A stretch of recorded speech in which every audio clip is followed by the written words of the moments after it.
Welcome to HawkPodcast 27. I am David Liggett. This is Mike Netzer, right over here. Mike, hi. Great to be back in the office. Yeah, that's right. So this is Friday, May 22nd. We are talking about COVID-19 and how, our look at the kind of past, present, and future of this impact on the data center industry. So if you're listening and you stay listening, that's what you're going to get on this next podcast. A couple things we wanted to mention. Number one, we just created a data center fundamentals email course. So if you want to learn quickly about the data center industry, you can sign up for that. The links will be in the show notes for that. But basically, you can get 8 emails that take you step by step of things you need to understand. And then also, too, we will release our 2Q summary of the data center industry for 2020. In the beginning of July. And so you can sign up for that as well, be notified when that comes out. So, Mike, let's get started. HawkPodcast 27. Here we go.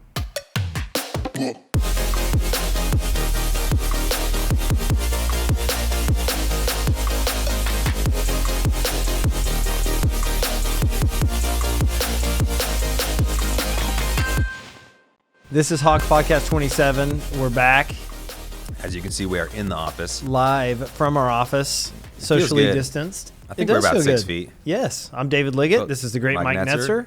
Happy to be here. Hi, Mike. It really does, in all sincerity. I know. It is good to be with other people, even distanced. Yeah. So we, if you listen to our podcast or watch it on YouTube, you can do that. A little drop there. Mm-hmm.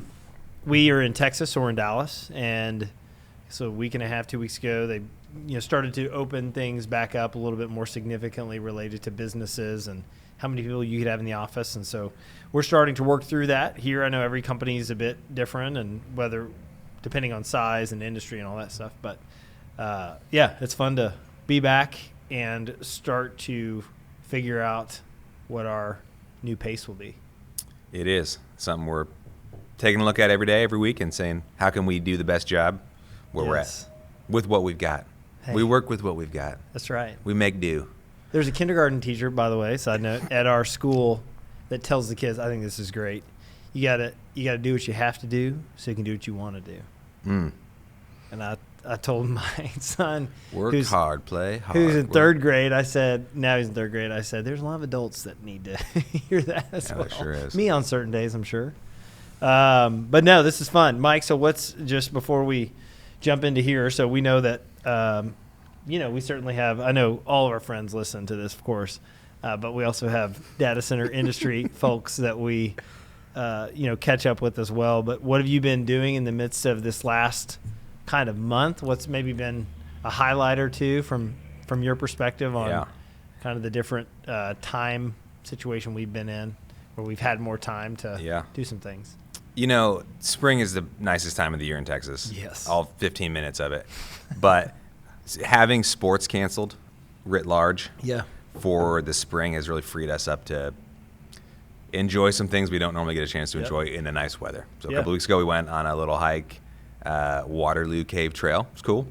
But it was beautiful. I mean, it was low 70s, That's sunny. Texas. Yeah, it was about an hour north of here near a town called Denison, Texas, out by Oklahoma. And it's stuff that we would never have the time to do. Most Saturdays in the spring are 8 a.m. to 8 p.m. sports. So that's been a silver lining. That's good. Yes, sir. I love it. You? Tell me. Probably, we've done a lot of fitness over the last couple months. So probably just doing it with our kids. I've had some fun times with that. That's been great to...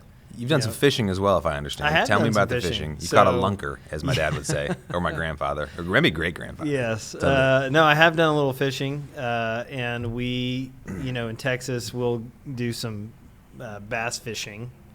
And so with my sons, we've been able to catch, some like 2 to 4 pounders, which are pretty fun.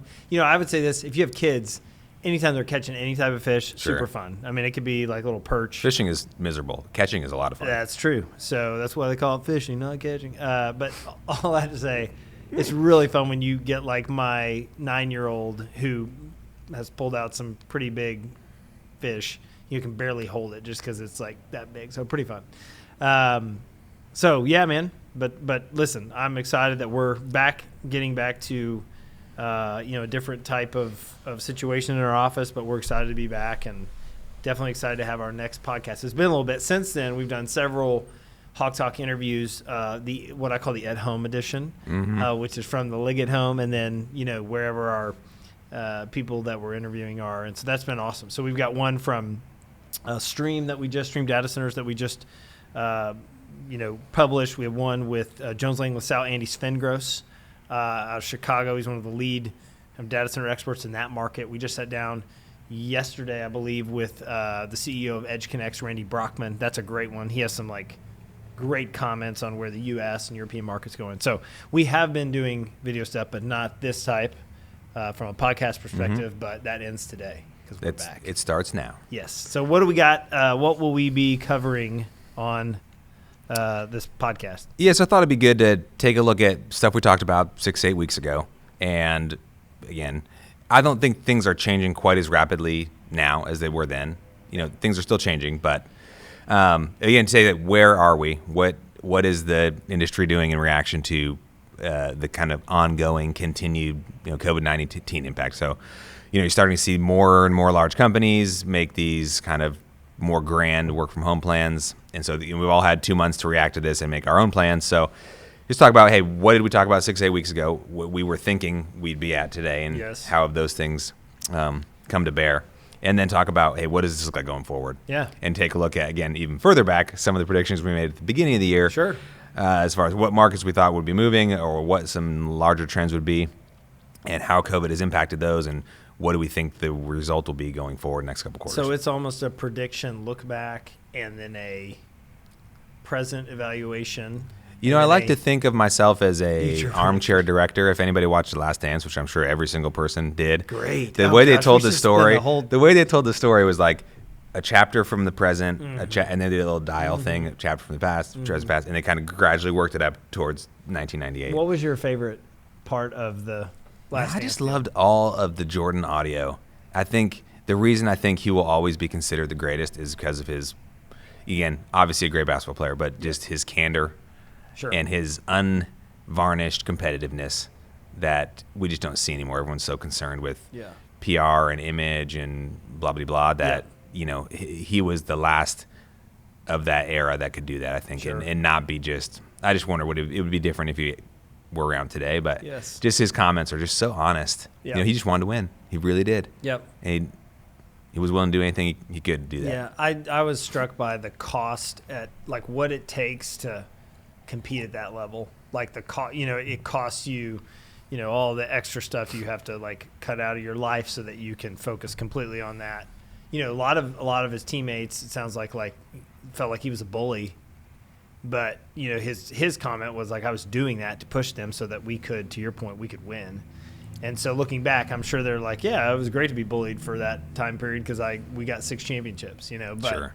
But I thought that was really a fascinating sport. The other thing is, how does a guy take a year and a half off, go play baseball, and come back and be that good? I'm convinced he would have made the majors. Yeah. Just based on his competitive drive. Yes. He would have done whatever it took. Yeah. Anyway, ESPN, Last Dance, great documentary. So that's and they have one coming out on Lance Armstrong, too. Did you know this? Oh, my gosh. Which will be a whole different type of approach. But if they get him to talk, I think he will. Sure. He's done interviews in the past. Yeah. Anyways, so that's my template for this podcast is to go back and forth, past, present, future. So that's what we're talking about today. Let's go. Get excited. Okay, so let's talk about some of the things we talked about in our last pod. It was, data center companies are figuring out how to interpret and live within the guidelines of the shelter in place. Orders that had been done. Again, some of that's state by state. I think it was a big effort just to learn how to adhere to those policies in a way that both A, obeyed the letter of the law, and B, kept their employees and customers safe. So, now that everyone's had a couple of months to stabilize some of those plans, what are you hearing or seeing as far as the data center operators, their thoughts on, shelter in place and working within that framework? Yes. So I actually just pulled up HawkPodcast 24, which was how coronavirus is impacting the data center industry from our perspective. And that was on March 26th that we produced that. So almost a couple months ago. It's my wife's birthday, by the way.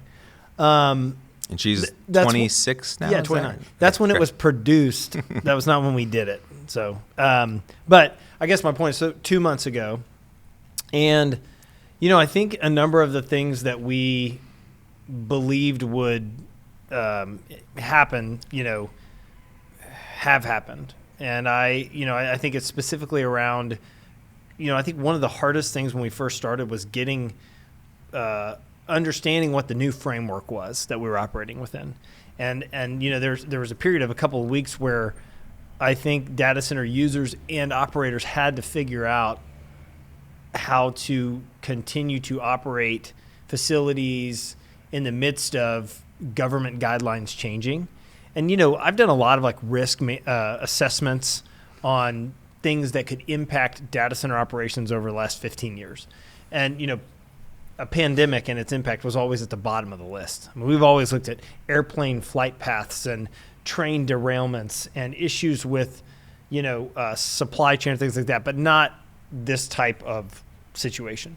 So, from my perspective, I think that's been a big part of it, is just, can the same operational standards be met in the midst of a changing environment? And, for the most part, it certainly has. We'll talk about that in the kind of present and future, but, I think from my standpoint, operationally, data center operators have really figured out how to do that, and it hadn't been easy. Yeah, and what about on the maintenance side? I know we heard from some folks that said, it's really truly the most critical of mission critical that was, kept in the rooms, at least initially, and that they had put off some regularly scheduled maintenance or deferred it for a time. But, those are going to come to bear, and at some point you've got to do that maintenance. So what have you heard around that as far as are companies starting to bring people back in to do that regularly scheduled maintenance? Yeah, I think every company is somewhat different in how they've handled that, but I do think there is now a new path to be able to continue what are normal continuous maintenance procedures in different data halls or facilities based on how often things need to be looked at or run to ensure they operate properly, 30 days, 90 days, down the road. So we're starting to see that happen again, and I feel like that will come back over time. Now, the essential versus non-essential, I think, is one of the things that is probably the most important thing to focus on. So, we talk to a lot of people that are on the data center, management and sales side of things and marketing side of things. And I would tell you, they are all working from home because, they certainly don't need to be in a data center facility to be helping, push their initiatives along. But those that on the maintenance side or the operational side need to be in, I think we're getting back to a newer, normal there. All right, what about supply chain concerns? Again, that was, I think, top of mind for a lot of people as far as, hey, this thing came from China. That's where a lot of our parts and supplies come from, at least on the electronic side. Is that going to be an issue? Is that going to impact our ability to bring capacity two and a half different, from a labor standpoint, from an equipment standpoint, and then just from the raw materials. I don't think the materials piece has been such a concern, but the equipment and labor side we're probably most concerned about 2 months ago. What have you seen as far as what is the last 2 months? Has that changed at all? Are companies actually struggling with supply chain, or is it just an overblown concern? Yeah, I don't think it's overblown, and I don't think it has hit the level. I think when we first started this, your mind can go kind of to the worst place, which is this is going to shut down, all of the stuff that's been happening. I don't think that's been the case at all. But, I've talked to several people that have been working through how do we keep labor in place for the long term, given some of the bigger demand that's happening today.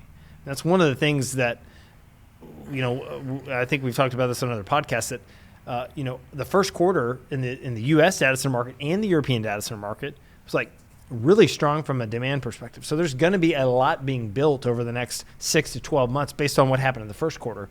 And from a second quarter perspective, we feel pretty bullish on what's going to happen in that time period as well.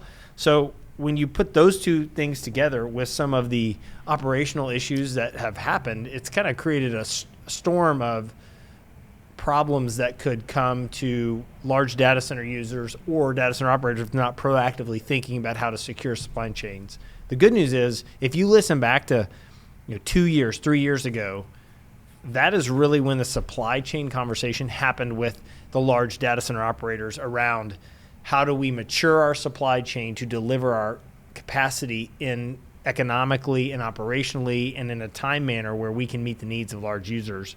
So I think they're more mature than they've ever been in that situation anyway.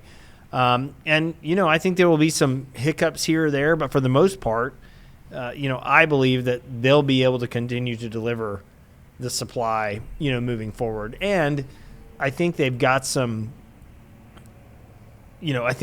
user group that most likely understands the challenges that are there. So they're thinking too on how can we be helpful in the process.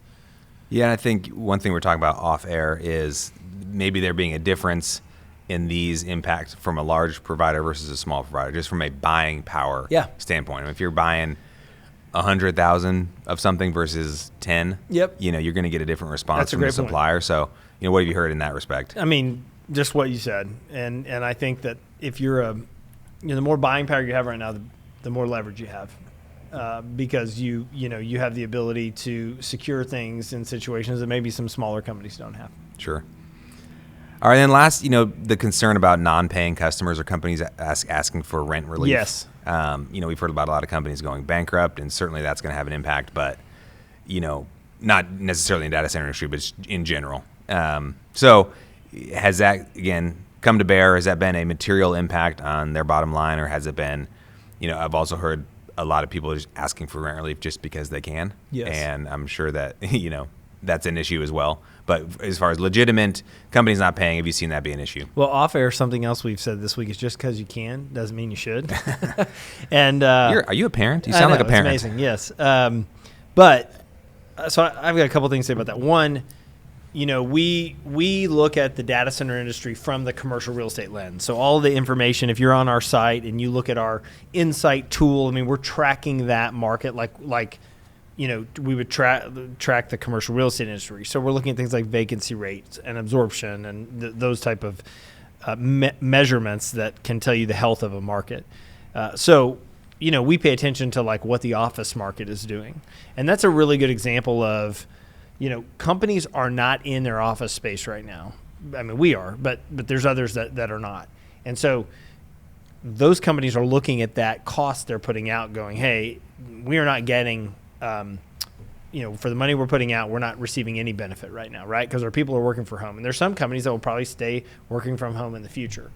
So I think a lot of the rent relief that we have seen or we've talked to people about has really hit like the commercial real estate industry from an office perspective, et cetera, as far as requests coming in. As it relates to the data center industry, really the requests have come in, I think, from the hardest hit industries.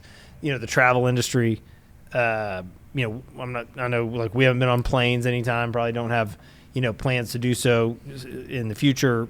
Or in the upcoming future, the retail industry, the oil and gas industry, I mean, those type of companies, are looking to save costs in every area. If anything, we have actually seen companies increase their bandwidth in certain scenarios. Typically, when you do that enough, you have to increase your power. So that's going to draw, a bigger footprint. So I think that like this has hit the data center industry reasonably. There's certain companies that have gone, hey, we've had several of our customers come and ask for that, but I mean, it's been like on the 4 or 5, like 5 customers out of 800. It's been those type of numbers, not, hey, 30% of our customers are asking for rent relief, something like that. So I actually feel like this has hit the data center industry a lot less severe than it's hit other types of lease to leaseor type relationships. And I think that speaks to the value of digital infrastructure. I mean, that's really what it speaks to. It's like, hey, in the midst of our world falling apart, companies are depending on their digital infrastructure to keep their business alive. What I mean by that? Working from home. It's the Zoom calls, it's the Microsoft Teams, it's all those things that are keeping people connected. It's the websites that are, tracking e-commerce platforms. It's all those type of things. So I think that, fortunately for the data center industry, the impact of this is going to be much less when it relates to things like rent relief than it is for other types of real estate. Gotcha. So next, let's take a look at kind of where we are today, given all that you basically brought us forward for 2 months. You just mentioned the work from home piece as far as, and just a couple of stats on that. So, folks that we talk about a lot in our industry, Google said most employees can work from home to the end of the year. Twitter said maybe even work from home permanently. Amazon said most employees can work from home through October, Facebook through October, Microsoft through October, Capital One through September. One interesting one, the IRS, they have a lot of 74,000 employees, and they've got an interesting kind of dynamic there where it says only 44% of their employees can telework. So they basically got over half their workforce is at home still getting paid, but who are unable to work. So that's kind of where we're at. That's not good. It's interesting, yeah. It makes me feel good. But, I think what we talked about, hey, we thought there's going to be a huge spike in Zoom calls, and then in 3 months, everyone's going to be back in the office, and that demand is going to subside. I don't think that's the case. And I don't think you do either. That the demand will persist, and there's a much longer tail on it, and again, maybe even indefinitely. So I think one thing we've seen data center operators do really, really well is virtual tours. I mean, you can't pull up LinkedIn without seeing somebody saying, hey, if you want to schedule a virtual tour, click here. And that can be anything from a video that plays of somebody walking through the tour. It can be a Zoom call with somebody playing the video and talking over it, answering questions. I've heard of people who have one person, like a sales engineer, walking through the facility where other people are on at home. Yeah. So again, it's been a great response to see those folks meet people where they are, which is at home. And the other piece being, for current customers, ability to monitor your infrastructure in real time. So, I think one data point there was, QTS said on their earnings call, like a huge increase. It's like a 40% increase in use of their, service delivery platform. So and I think that's probably true across the board. Companies that have a great, platform for their customers to manage things are going to see a lot of utilization of it, and customers and operators who don't are probably looking to put one in place. Yeah, I think this is going to change some things permanently. I mean, it is so clear that big companies with massive strategies are, having to make decisions to, completely change their business. So, I mean, the companies you mentioned, these are, heck, 4 or 5 of those are 20% of the Dow Jones Industrial Average, So, and the impacts are like the workers that they have and the capital that they spend. And so I think the takeaway for me is like business is changing as we know it. And you mentioned the virtual tour side of things. The data center tour has needed to be refined for a long time. And I have been on a lot of those. And so, and actually probably some that are listening have taken me on a lot of those. And we've talked about just the efficiency of knowing like what to talk about, what not talk about, what type of people are actually touring through the facility. The cool thing about this is you can include people from all types of your business to go through these tours now. And everyone really has a good understanding of what it is that you're seeing. So one of the biggest challenges with organizations when they're making data center decisions is that they don't have the right people at the table to make the decision at the end of the day. So we have a need. We've just included our IT infrastructure team.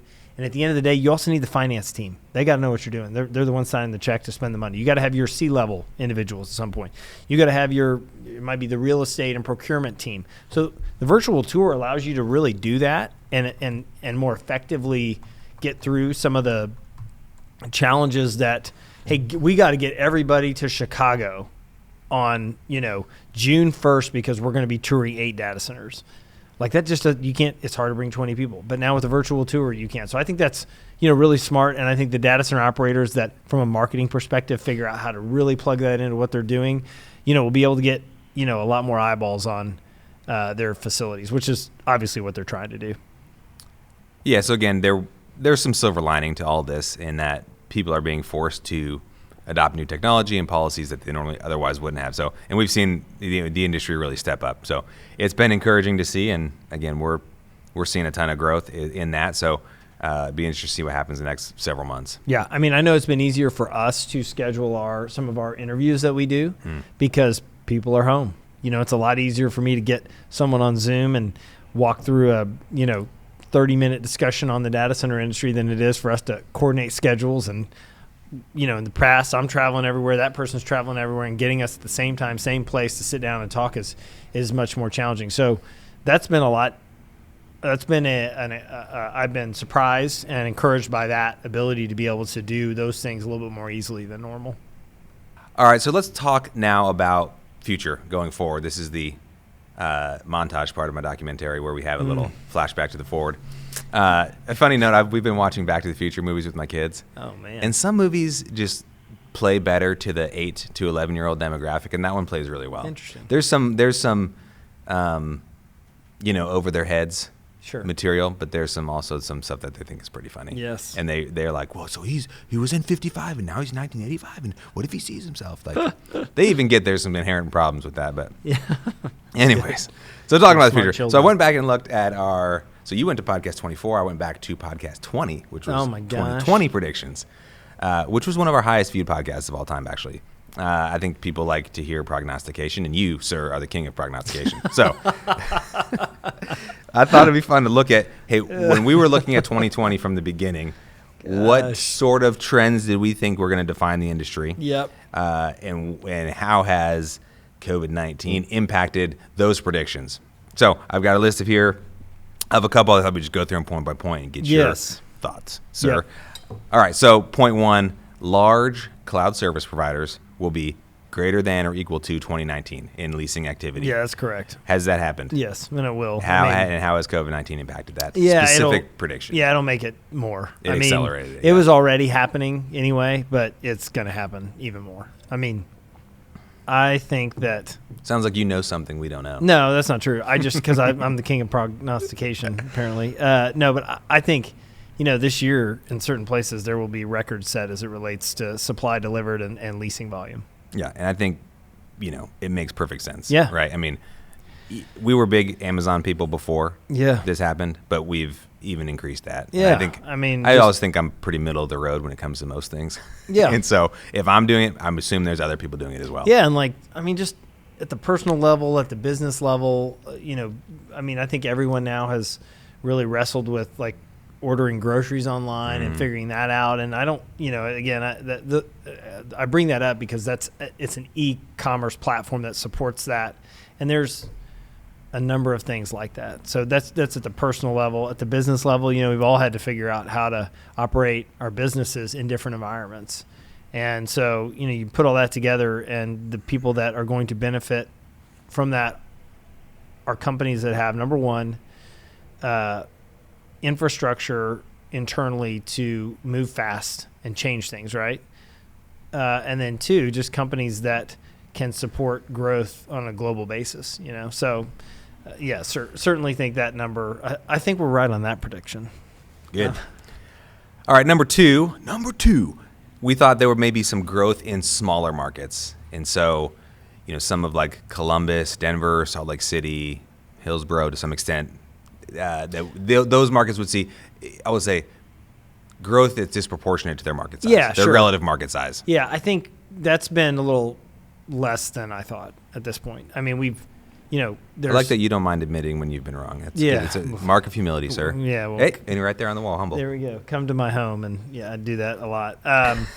So no, I think, there's certain markets where I think this played out, but overall, I guess, I would see the larger growth really continuing to head to larger markets. There's reasons why, but if that happens, it'll be more in the second half of the year than it's been in the first. Okay. Number 3, European market growth would be a large driver.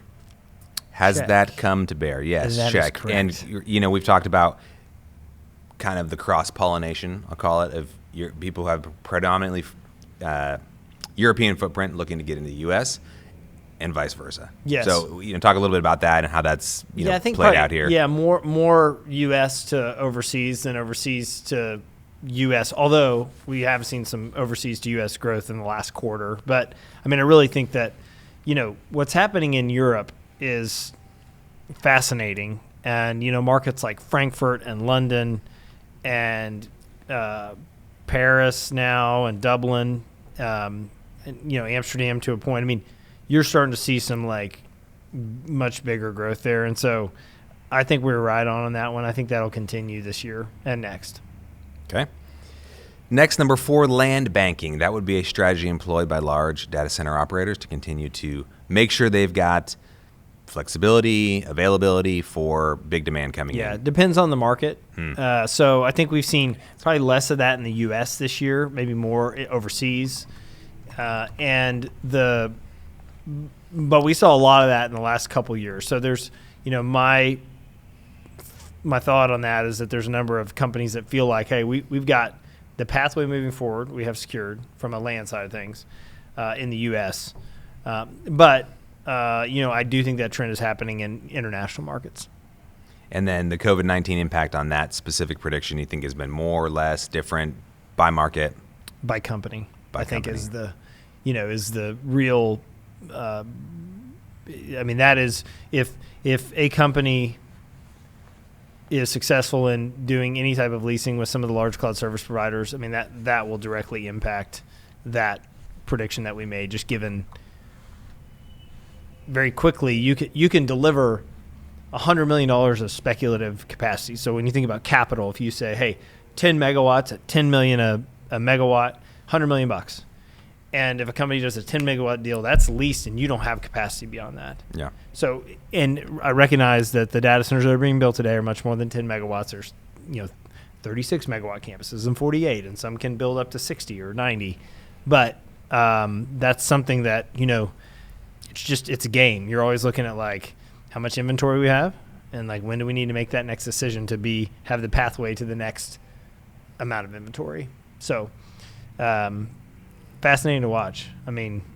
There's a lot of capital being spent in this market, and a lot will continue to be. All right, which brings us to number 5, which is one that I'm very focused on or very curious about, increased M&A activity. So certainly in a turbulent economic conditions, that would, in some cases, drive M&A activity and accelerate it, and in some cases, bringing those conversations to a halt. So what have you seen as far as today going forward? Yeah, a little bit slower than I thought in the first half of the year. I think the second half we'll see more of that. The big thing on this is 3 months, in my opinion, 3 months of the first 6 months of the year, I think all companies were trying to just figure out which way is up. And so, when you're talking about spending, $50 million, $100 million, $500 million, on acquisition opportunities, if there's a hiccup and the environment changes, like the tone of the market changes, everybody is going to second guess, hey, is this the path that we should be down? And so a lot of times it just delays things. So I go back to what I said at the beginning, slower in the first half. I think it'll be stronger in the second half, and there will be opportunities. This has hit certain people differently than it's hit others, and I think, that will change some of the dynamics with those deals, but I think it's coming. All right, then last, focus on renewable energy. That was one that we thought, again, you hear it from the providers a lot, that they're focused on renewable energy. They have plans to get there to a certain percentage, maybe 100% by a certain date. Has COVID, impacted those plans? It seems like pontification zone warning that some of that it's a PR move and it's window dressing, and some of it is a legitimate commitment to, or there's an actual cost to be derived, or there's a commitment to the environment and some actual social corporate responsibility going on. Yeah. What have you seen the impact of COVID be on that? Have they abandoned those plans, paused them, accelerated them? What? Yeah, I would say it's been neutral. I think, companies are continuing to invest in the renewable energy options. I think the biggest thing is whenever if COVID-19 was having an impact on this, it would just be, we have scheduled, this amount of money to invest in this energy moving forward. And because we don't know what the future is going to be like we thought we did, we're going to pull back. I haven't seen a ton of it. And we wouldn't see, we don't know necessarily how much money a company is going to spend in the next, 1 to 5 years from that. But, definitely from a corporate responsibility, I think it has been now ingrained in the big infrastructure users of the world that we've got to do this responsibly, because the numbers are getting so high. We were talking like gigawatts of power for the bigger companies that we use every day, and our society uses every day to link businesses together, to order food from stores, to all the things that we do. And so I think those companies have really pushed that forward. This might, where you might see some slowdown here is maybe on smaller corporations that, don't necessarily have the cash reserves to feel comfortable about continuing to invest in something that's a little bit more proactive and on the front lines of getting your energy to where it needs to be. So, but from a bigger company standpoint, I don't think they've hiccuped on this at all. Good deal. Well, David, thank you for your thoughts on that. Good to revisit, stuff we talked about 5-6 months ago. Yeah. And take the temperature again. So yeah, I think what I'm most excited. I mean, for the most part, we're right about that stuff, even in the midst of we did not consider a pandemic when we put these out. Well, sure, but the market forces that existed pre-COVID are still generally there. Yep. And some of them are extremely strong market forces and market conditions, so that they were going to be impacted, but not. It'd be tough to derail an entire industry. Yeah, sure. No, I agree. Like ours. I feel like it just shows the health and strength of of the data center industry, sure. And it shows that if you're in this business, you have a lot to be thankful for. There's some companies that literally overnight we've talked about have shut down. There are no jobs right now, and so I think in that we need to be thankful and do our best to keep this thing moving forward. Whatever discipline you're in this space, whether you're an investor or provider or user or consultant, I think it shows a lot about our industry and certainly makes me thankful to be in it. So, Michael, it's good to be back. It's good that we are back in the office. It feels good. Yep. Because it is good. That's right. It really does, and we'll see. Hopefully, we can get some more folks back in here safely. Yes. Over the next couple months. Hey, so I'm excited that a majority of our trends that we predicted at the beginning of the year have somewhat come true. So. Yeah, it's neat to see that some of those things that we thought 6 months ago still be more or less accurate. So, yeah. So good on you. Yeah, totally. So if you listen to again this podcast, we want to say thank you. Sure appreciate your support and all the sharing that's done of this stuff, and we're so thankful that you've given us your time and listen. Mike, thank you for taking the time to happy to be here, bestow your thoughts upon us. That's been always fun, partner in crime here. And hopefully you'll join us for the next one. If you want additional information on the content that we're putting out, we talked about it at the beginning of this podcast, so you can check it out in the show notes. So other than that, thanks for listening, and we'll catch you on the next one.